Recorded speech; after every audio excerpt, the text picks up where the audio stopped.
नमस्कार दोस्तों, स्वागत है आप सबका हमारे YouTube channel digital Hindi teaching में।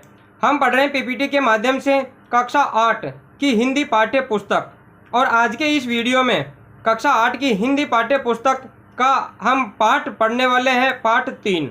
इस पाठ का नाम है बस की यात्रा और इस पाठ के लेखक है हरिशंकर परसाई। तो आज के इस वीडियो में हम हरिशंकर परसाई जी का जीवन परिचय जान लेते हैं और इनके जीवन परिचय के बाद में हम बस की यात्रा पाठ का अध्ययन करेंगे। तो सबसे पहले हम जानते हैं हरिशंकर परसाई जी का जीवन परिचय। हरिशंकर परसाई जी का जन्म 22 अगस्त 1924 को जमानी, होशंगाबाद, मध्य प्रदेश में हुआ था।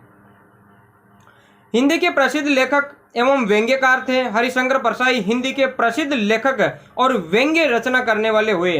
वे हिंदी के पहले ऐसे रचनाकार हैं जिन्होंने व्यंग्य को विधा का दर्जा दिलाया। पहले व्यंग्य को विधा नहीं माना जाता था, जैसे निबंध विधा है, कहानी विधा है, इस तरह व्यंग्य को विधा का दर्जा प्राप्त नहीं था। लेकिन हरिशंकर परसाई ने प्रयास किया और व्यंग्य को विधा का दर्जा दिला दिया गया हिंदी में। उसे हल्के फुल्के यानी व्यंग्य को हल्के फुल्के मनोरंजन की परिधि से बाहर निकालकर उबार कर समाज की ज्वलंत समस्याओं से जोड़ा। व्यंग्य को समाज की ज्वलंत समस्याओं से जोड़ दिया, यानी व्यंग्य में हंसी मजाक में सामाजिक समस्याओं को प्रस्तुत कर देना, ये हरिशंकर परसाई जी की विशेषता है। हरिशंकर परसाई जी की व्यंग्य रचनाएं हमारे मन में गुदगुदी ही पैदा नहीं करती, बल्कि हमें उन सामाजिक वास्तविकताओं के आमने सामने खड़ा करती है। जो सामाजिक वास्तविकताएं हैं, समाज में वास्तव में क्या चल रहा है, उसके सामने हमें ले जाकर खड़ा कर देती है, उसका सामना हमसे करवा देती है। इनकी हरिशंकर परसाई जी की रचनाएं केवल हंसी मजाक के लिए ही नहीं है।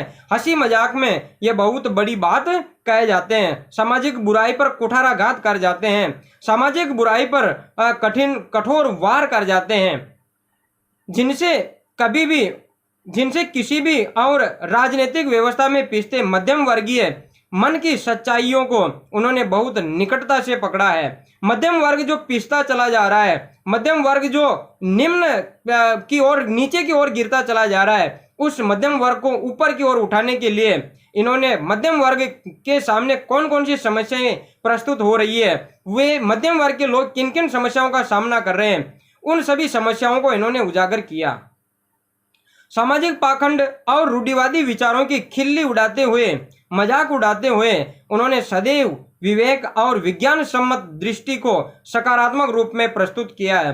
तो हरिशंकर परसाई जी ने सामाजिक ऐसी पाखंडों को, ऐसी रूढ़िवादी विचारों का मजाक उड़ाया है, रूढ़िवादी विचारों की खिल्ली उड़ाई है और लोगों को विज्ञान सम्मत दृष्टि प्रदान की है कि अंधविश्वासों को छोड़िए, अंधविश्वासों को भी आप वैज्ञानिक दृष्टि से देखिए और फिर उनको अमल करिए, उनको अपनाइए, विज्ञान के तराजू पर तोलकर फिर अपनाइए। ऐसा इनका विचार था। हरिशंकर परसाई जी की भाषा शैली में, हरिशंकर परसाई जी की जो भाषा शैली है, हरिशंकर परसाई जी की भाषा शैली में पाठक, पढ़ने वाला खास किस्म का अपनापन महसूस करता है कि लेखक उनके सामने ही बैठा है। ऐसा लगता है हरिशंकर परसाई जी की रचना को पढ़ने वाले को कि हरिशंकर परसाई हमारे सामने बैठा है और हमें ये बात बता रहा है या पढ़ा रहा है, ये हम उनके मुंह से ही पढ़ रहे हैं। ऐसे हरिशंकर परसाई जी का निधन 10 अगस्त 1995 को हुआ।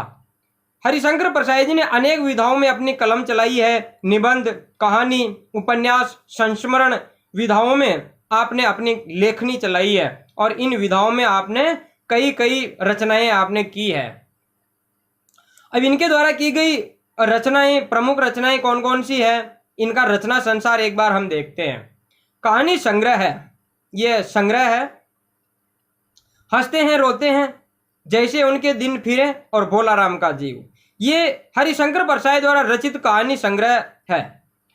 हरिशंकर परसाई द्वारा रचित उपन्यास है रानी नागफनी की कहानी, तट की खोज, ज्वाला और जल, ये हरिशंकर परसाई जी द्वारा रचित उपन्यास है। और हरिशंकर परसाई द्वारा रचित संस्मरण है तिरछी रेखाएं। और इनके द्वारा रचित निबंध संग्रह इस प्रकार है। तब की बात और थी, भूत के पांव पीछे, बेईमानी की परत, अपनी अपनी बीमारी, प्रेमचंद के फटे जूते, माटी कहे कुम्हार से, काग भगोड़ा, आवारा भीड़ के खतरे, ऐसा भी सोचा जाता है। वैष्णव की फिसलन, पगडंडियों का जमाना, शिकायत मुझे भी है। उखड़े खंबे, सदाचार का ताबीज, विकलांग श्रद्धा का दौर, तुलसीदास चंदन घिसे, हम एक उम्र से वाकिफ है, बस की यात्रा। ये हरिशंकर परसाई द्वारा रचित निबंध संग्रह है और हरिशंकर परसाई ने एक साहित्यिक पत्रिका वसुधा इसका भी संपादन किया और इसके संस्थापक भी ये हरिशंकर परसाई ही रहे। संस्थापक भी है, अर्थात इसकी इस पत्रिका की स्थापना करते हैं और इसका संपादन भी इन्होंने ही किया है। हरिशंकर परसाई की समस्त रचनाओं को एक हरिशंकर परसाई रचनावली के नाम से राजकमल प्रकाशन 6 खंडों में प्रकाशित करता है नई दिल्ली से। अर्थात परसाई जी की रचनाओं को इसमें परसाई रचनावली में 6 खंडों में 6 भागों में विभाजित करके राजकमल प्रकाशन नई दिल्ली से प्रकाशित किया गया। हरिशंकर परसाई को सम्मान और पुरस्कार कई मिले। इनमें विकलांग श्रद्धा का दौर इस रचना के लिए साहित्य अकादमी पुरस्कार से सम्मानित किया गया और शिक्षा सम्मान इनको मध्य प्रदेश सरकार द्वारा दिया गया और शरद जोशी सम्मान भी इनको प्राप्त हुआ। अब समय है आज के प्रश्न का और आज का प्रश्न है ये आपके समक्ष प्रस्तुत है। हरिशंकर परसाई जी का जीवन परिचय आपको लिखना है। धन्यवाद।